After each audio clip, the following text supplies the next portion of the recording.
Let's give God a hand clap of praise as Sister Andrew Johnson comes forward. Life story.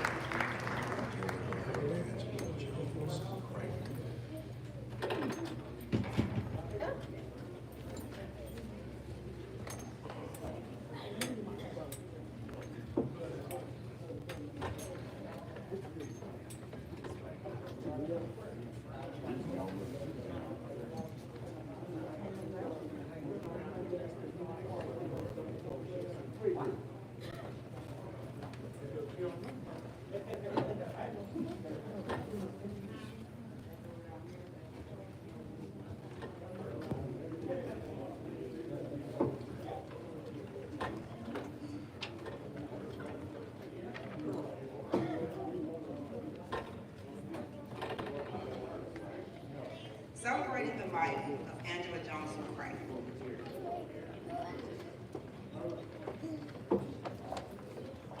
Angela Johnson Cray. I was born on October 15, 1962, to two loving parents, the late Charles and Claudine Jones. I was a proud graduate of Kettering High School, class of 1981. Anyone who knew me can attest to my love for KE. Following my time at Kettering, I furthered my education by earning a bachelor's degree at Davenport University.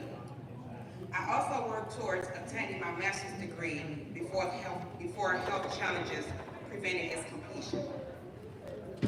My relationship with God began at Second Ebenezer Baptist Church and later flourished at Greater Abyssinia Baptist Church under the leadership of my cousin, the late Reverend Robert H. Griggs. After his passing, I returned to Second Ebenezer under the leadership of Bishop Edgar Fan. Ultimately, God led me to Triumph, where I was guided by Pastor Solomon Kenlock Jr. During my time at Triumph, I was deeply engaged in the Promised Land, the youth ministry. Although my health had declined in recent years, my connection to the church remained strong.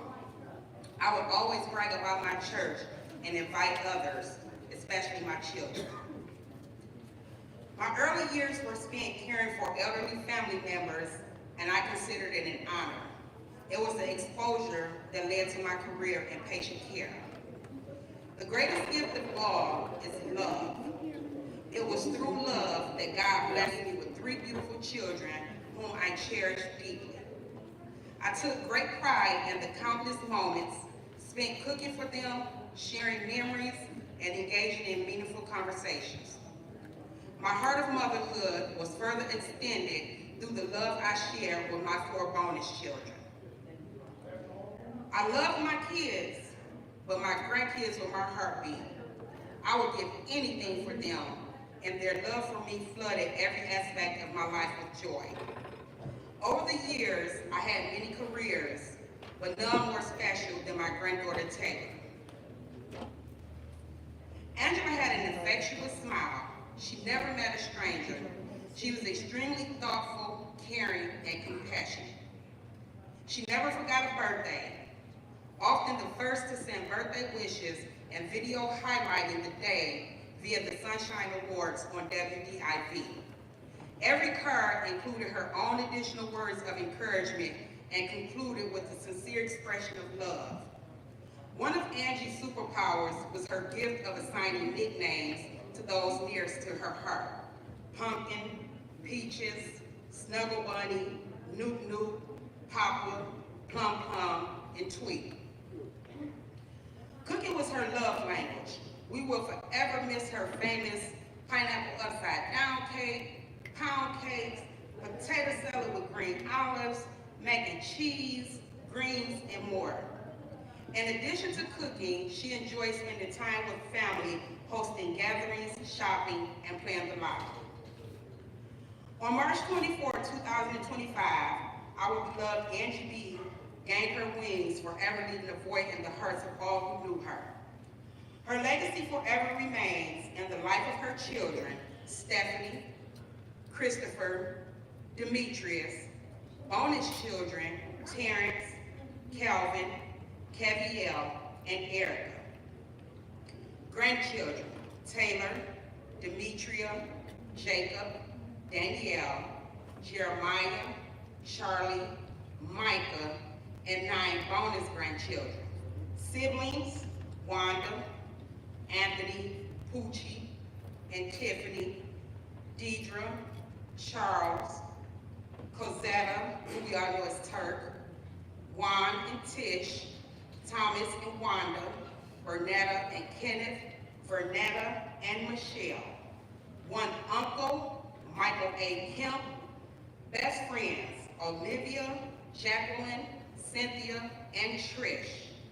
Godchildren, Chuck, Jaleesa, Jamaica, and I don't want to mess that name up, but somebody help me out. Nakisha. In addition to a host of nieces, nephews, cousins, and cherished friends. The family of the late Angela Jones McCray wishes to acknowledge with deep appreciation the many comforting messages, floral tributes, prayers, and many other expressions of kindness and concern evidenced at this time in thought and deed. That is the closing of the reading of the obituary for Angela Jones. You can read the poems in silence amongst yourselves. Thank you. Life story of Angela Jones McCray. That's all right. Let's give God praise for a life well lived. We will have final sermon selection by Brother Desmond Willis. Then the very next voice you will hear will be that of our eulogist, the senior pastor of the Triumph Church, Reverend Solomon W. Kinlock Jr.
Filled with pain,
crust of bread and a corner to sleep in, a minute to smile, an hour to weep in, a pint of joy to a pack of salt, only to laugh as the moans grow double. It appears to be the words of a poet that become relevant and reasonable in settings and services such as this, when it's been sagaciously suggested that death and dying is not a time of forgetting, but it's a time of remembering. As I stand here today, I cannot help but to remember, recollect, and recall the words of the Master when Jesus said to his disciples that day, he said, I no longer call you disciples, but I call you all my kin. I call you, most importantly, my friend. On behalf of myself as senior pastor, our presider, coalition of clergy, those that make up this congregation that profess to be converted and convicted, we are here to say to you as a family that we're with you. But I'm cautious and careful not to say we're with you in your time of loss, because Angie is not lost. Because you can't lose somebody when you know where they are. She's safely back in the hands of a gracious and generous God. Come on, let's take a moment and celebrate Angie's life. Come on. Come on, we can do better than that. Come on, we can do much better than that.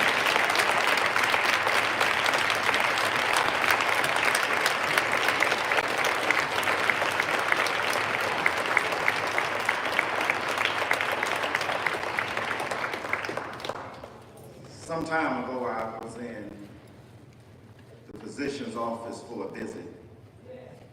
I was not a part of the conversation, but I was able to be close enough in vicinity and proximity to the conversation, eavesdropping. And they were having a conversation about a man who was testifying that he was on a plane where the engine broke down. Initially, when I heard it, I thought I didn't hear it. And he said it again. He said he was on a plane where the engine broke down. So at that point, I was tempted to just make the query, the inquiry. And I just said, excuse me, sir, did I hear you correct? Did you say you were on a plane where the engine went down? He said, yes, I was on a plane where the engine went down. I said, you do know that the engine is what keeps the plane up in the air, and you were on a plane where the engine went down. He said, yes, I know that. I said, well, how did y'all get to the ground? He said, well, when the engine broke down, because the engine is what the pilot depends on keeping the plane up. And what was accustomed to keeping the plane up broke down. What he had to depend on, not on what he could see, but what he couldn't see. And when he could no longer depend on what he could see, he trusted what he couldn't see. He got on an air current, and he trusted what he couldn't see. And the air current was able to land the plane safely to the ground. The reason I brought that back to my remembrance and attention this morning is because in this life, there are some things that you thought you could depend on to keep you up.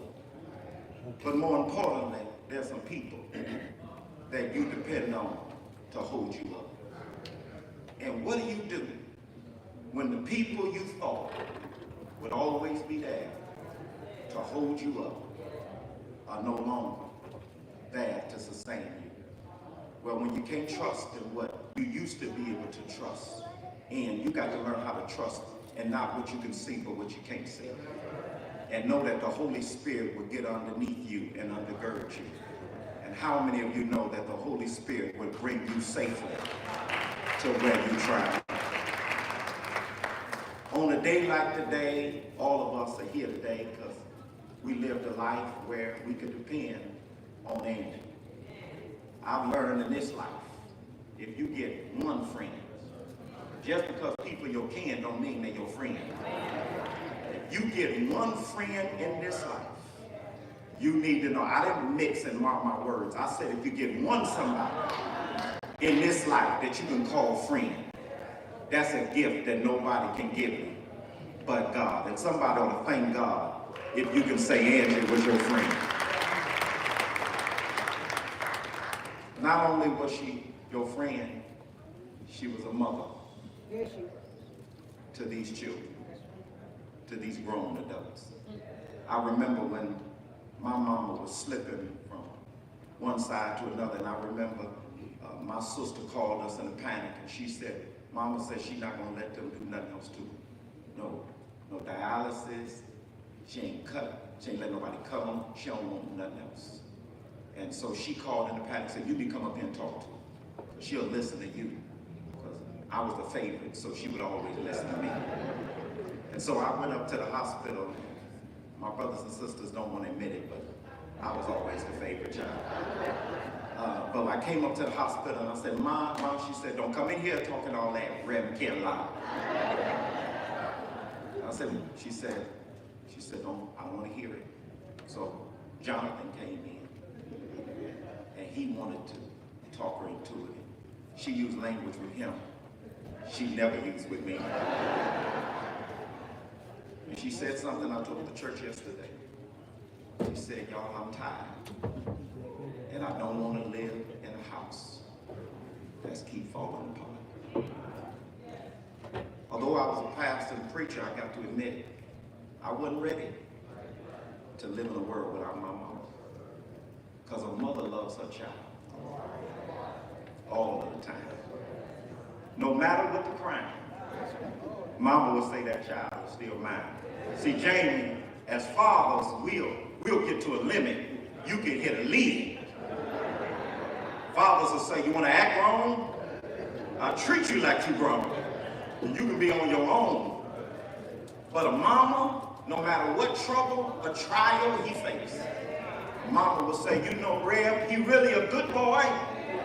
He just got caught up in the wrong crowd. Because a mother loves her child all of the time. And when I saw my mama slipping from one side to another, the reason there's no other moment like this, because you know when that box closed, ain't nobody gonna treat you like this. Ain't nobody else gonna ever love you like this. And ain't nobody else gonna be able to reassure you when they lay their hand on you. Because a mother loves her child all of the time. And what do you do when the one you thought would always be able to hold you up, now gone? You got to do what mama told me to do that day. You got to keep on living. You can't just breathe. You got to keep on living. I've taken a lot of people out to the cemetery. I put them in mausoleums and ground. And I committed the final rites and interment, but the reality is that they had died a long time ago. Because breathing don't mean living. Just like moving don't mean you're going somewhere. Just like being busy don't mean you being fruitful and productive. You can't just survive after today. God expects you to thrive. The nation of Israel had a moment like this. Moses had died. Joshua had to get up and say to them, as I say to you today, you got to get up. And you got to go home. And you got to remember, as God was with her, so shall God be with you. If we didn't know what Angie believed and in whom she believed, we could sit here this afternoon and weep like we ain't got no hope. But because we know what she believed, in whom she believed, we ain't lost.